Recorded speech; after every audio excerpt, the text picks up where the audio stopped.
Hello, I'm Teacher Crystal. How are you today?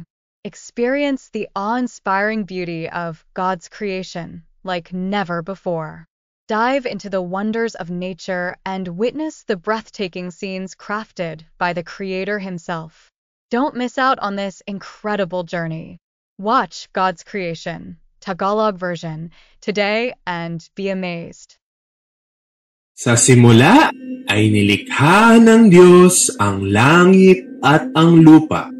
Ang lupa ay walang anyo at walang laman. Pinalilibutan ng kadiliman ang lupa at ang Diyos ay sumasaibabaw ng tubig. At sinabi ng Diyos, magkaroon ng liwanag. Tatawagin ko ang liwanag na araw at tatawagin ko ang kadiliman na gabi.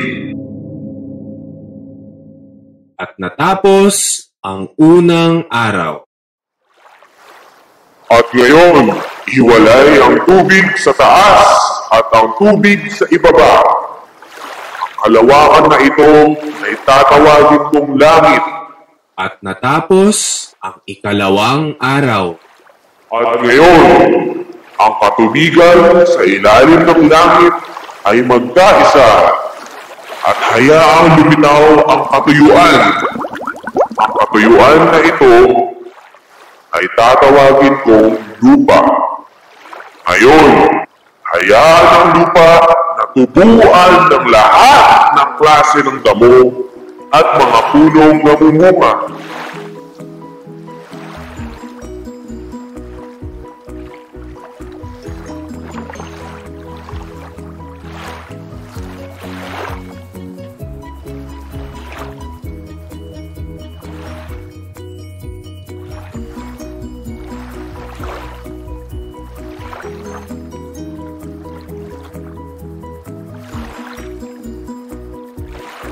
Ang Diyos ay nasiyahan sa kanyang nakita.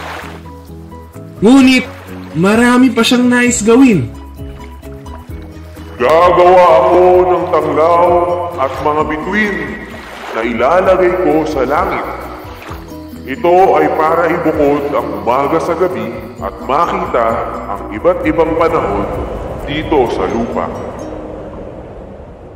Nakita niya ang kagandahan nito at natapos ang ika-4 na araw.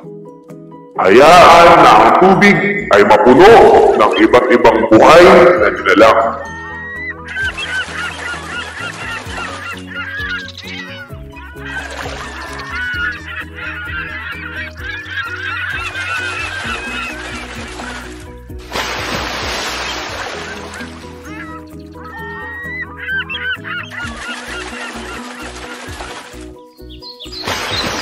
At ang lahat ng may pakpak na ibon ay hayaang lumipad sa kabuuan ng mundo.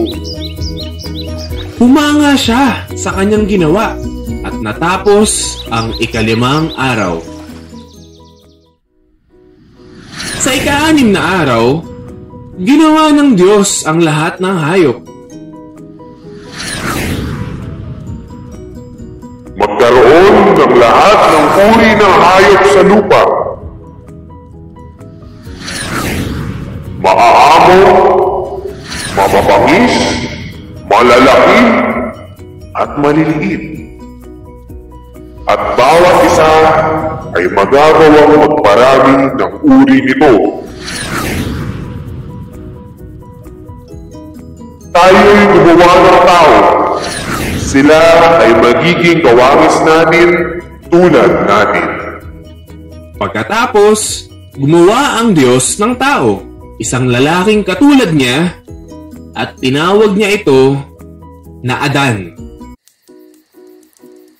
Habang natutulog si Adan, ang Diyos ay kumuha ng tadyang sa kanyang tagiliran at gumawa siya ng babae bilang kasama ni Adan. At sa wakas, natapos ng Diyos ang kanyang mga gawain. Nag-uumapaw siya sa kasiyahan. Kaya't sa ika-7 araw, siya ay nagpahinga.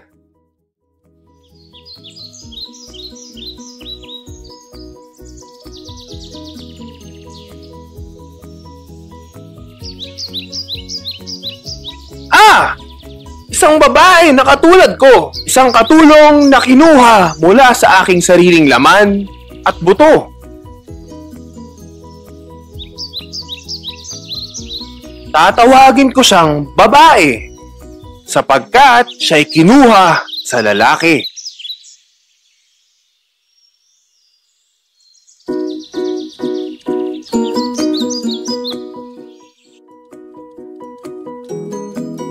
Hayaang mamuno ang mga tao sa mga isda sa dagat, sa mga ibon sa himpapawid, at sa mga hayop sa lupain. Thank you for watching. I hope you learned and enjoyed the video. See you on our next video.